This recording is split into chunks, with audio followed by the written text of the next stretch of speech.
Hello et bienvenue dans Ce que je retiens, un podcast qui mêle expérience de vie et coaching en abordant l'amour de soi, la bienveillance et la résilience. Je m'appelle Camille et je suis coach de vie certifiée. C'est parti!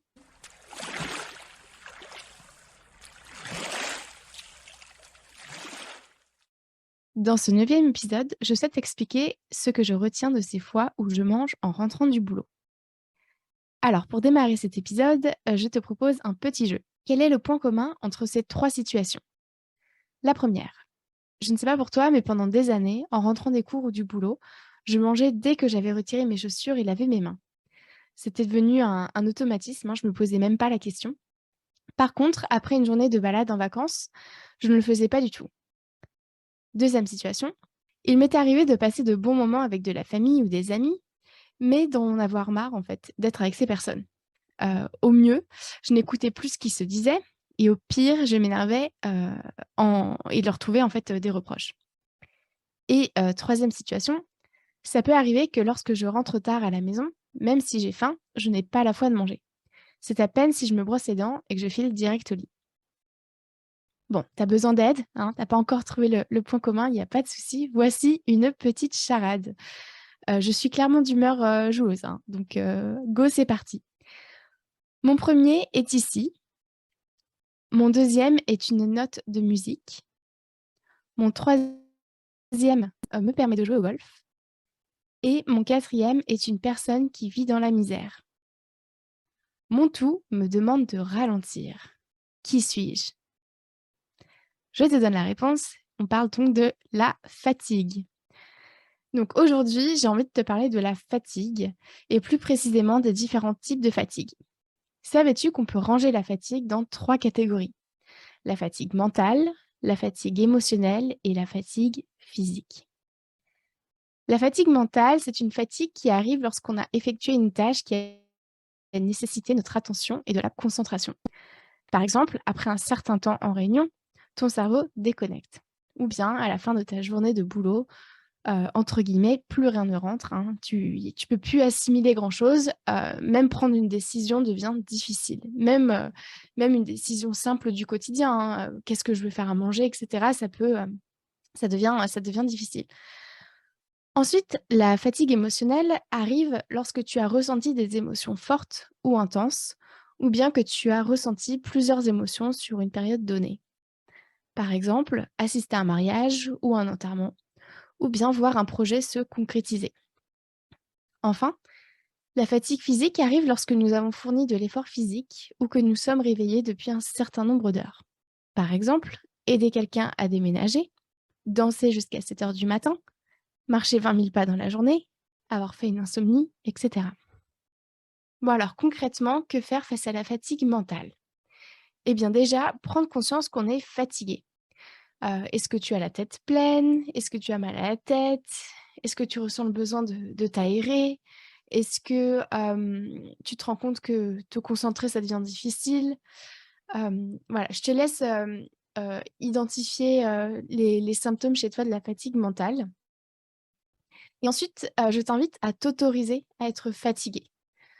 C'est quelque chose qui vaut pour les 3 types de fatigue, mais être fatigué, c'est normal et sain, clairement, voilà. Et enfin, je t'invite à t'autoriser à te reposer. Je sais qu'on peut avoir, comme croyance que, se reposer, c'est perdre du temps, mais en fin de compte, si on applique cette logique-là, en fait, donc si on est fatigué, du coup, se reposer, c'est une perte de temps, mais si on a faim, bah, alors du coup, manger, c'est aussi une perte de temps. On parle vraiment de besoins physiologiques, donc en fin de compte, si on est fatigué, bah, il y a pas d'autre remède que de se reposer, en fait. Il y a rien qui remplacera la fatigue et le la fatigue. Il y a rien qui remplacera le repos.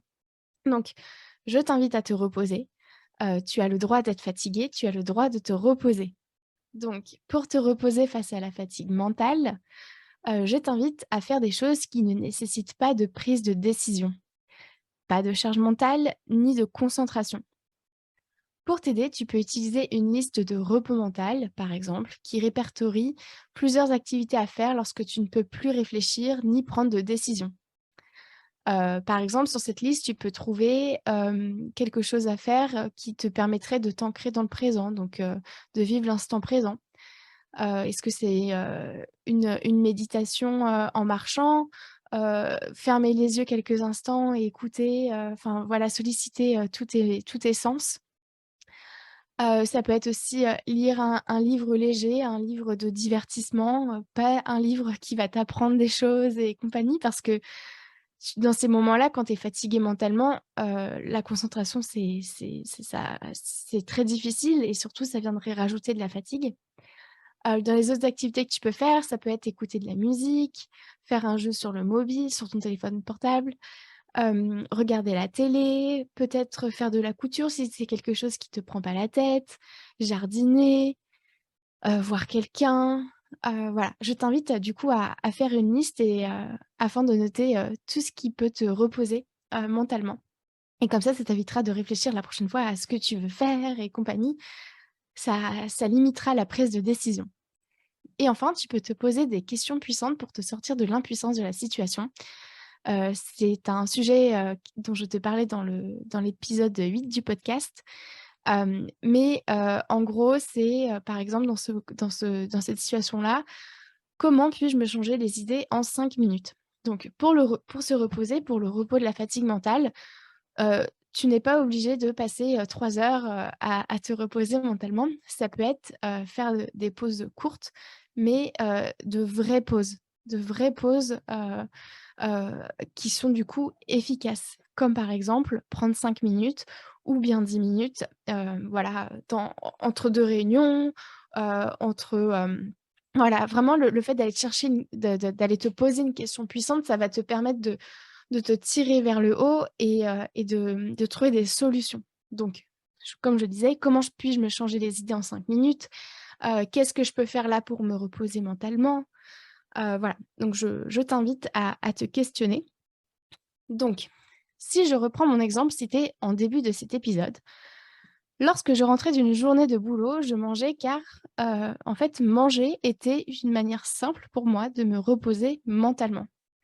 Ça ne me demandait pas de prise de décision, ni de charge mentale, ni même de concentration.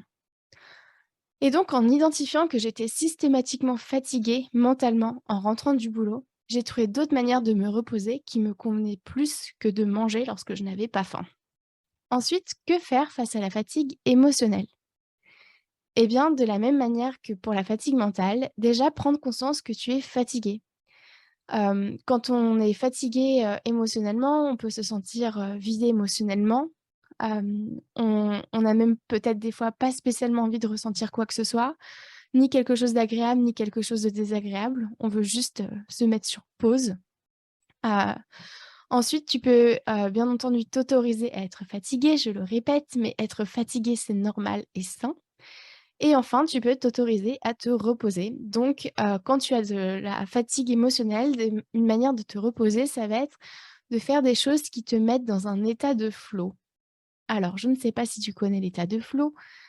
L'état de flow, c'est lorsqu'on est tellement concentré sur une activité qu'on ne voit pas le temps passer. Il s'agit, d'une activité qu'on trouve satisfaisante et qu'une fois terminée, on a le sentiment d'avoir accompli quelque chose. Pour entrer en état de flow, l'activité choisie doit être sympa à faire, pas trop facile, pas trop difficile. Sinon, on se retrouverait submergé ou ennuyé et ce n'est vraiment pas le but, hein. On essaie justement de se reposer émotionnellement. Alors, voici quelques exemples pour te reposer, émotionnellement. Peindre, ranger, jardiner, faire du puzzle, cuisiner, écouter un podcast, conduire, pratiquer une activité physique. Bon, là, on est clairement sur, ma petite liste à moi, que j'aime bien.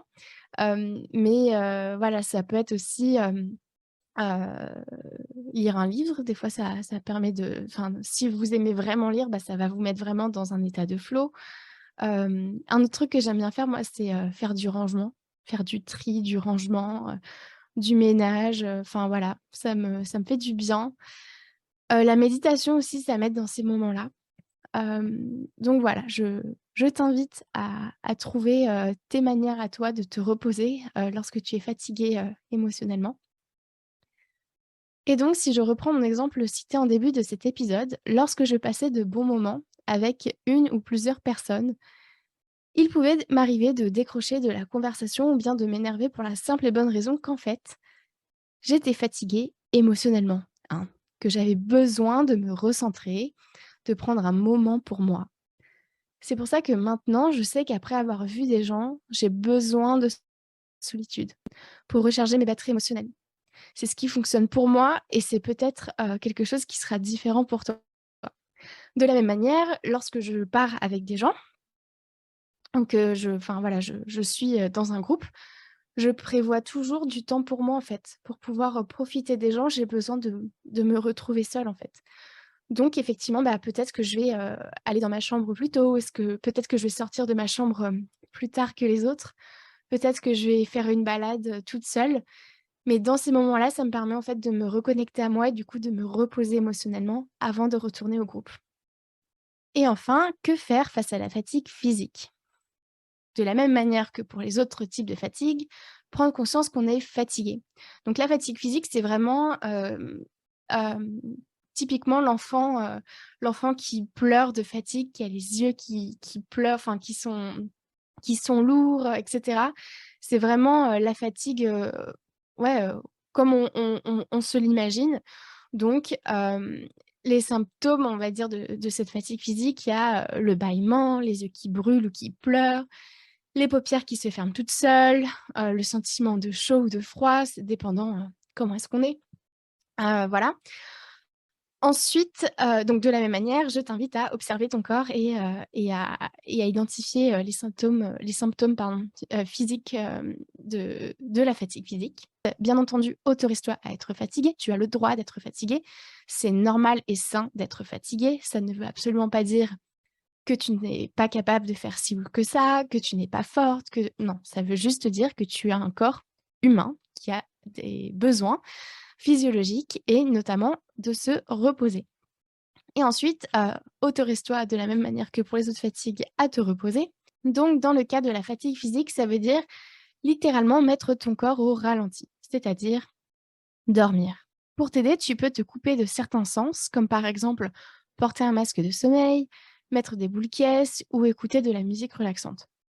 Tu peux aussi faire un scan corporel pour visualiser chaque partie de ton corps, s'endormir ou te concentrer sur ta respiration. C'est important aussi de, prendre conscience qu'on n'est pas obligé de dormir pendant 1 heure pour se reposer, de la fatigue physique en pleine journée. Heu, le fait de physiquement mettre ton corps au ralenti, même 5 minutes, tu devrais voir une différence. 5-10 minutes, c'est faisable, en général dans une journée. Donc je t'invite à de la même manière que pour, tous les autres types de fatigue, de te poser des questions puissantes. Comment est-ce que là je peux, dormir ou bien, dans quelle situation je peux,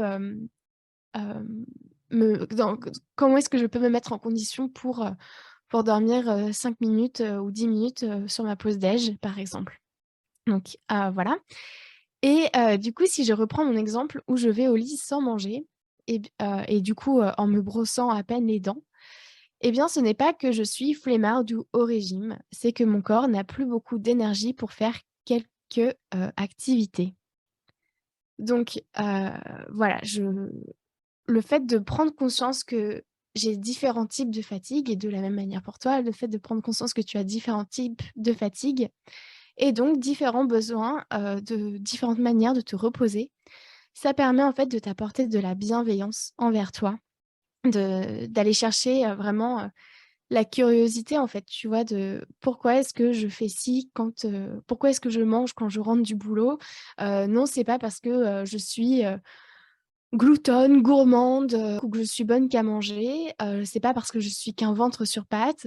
Pourquoi est-ce que, pourquoi est-ce que je passe, 1/2 heure dans ma voiture, en rentrant à la maison avant de monter? Eh bien, ce n'est pas parce que, tu n'aimes pas ta famille ou que tu es une mère indigne, c'est parce que tu as besoin de te reposer après une journée où tu as pris, beaucoup de décisions, ou bien, où tu as été, très, très concentrée et de la même manière, ce n'est pas parce que, tu es, ce n'est pas parce que tu prends du temps pour toi alors que tu es en vacances avec, des personnes ou que tu es en week-end avec de la famille, que ces personnes-là ne comptent pas pour toi et que tu n'es pas heureuse d'être avec eux, hein. Ça veut juste dire que tu es fatiguée émotionnellement. Voilà. Du coup, c'est tout pour aujourd'hui et toi, qu'est-ce que tu retiens de cet épisode?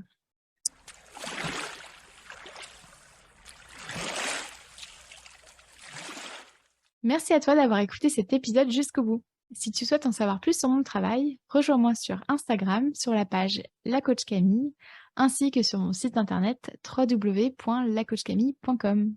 Prends soin de toi.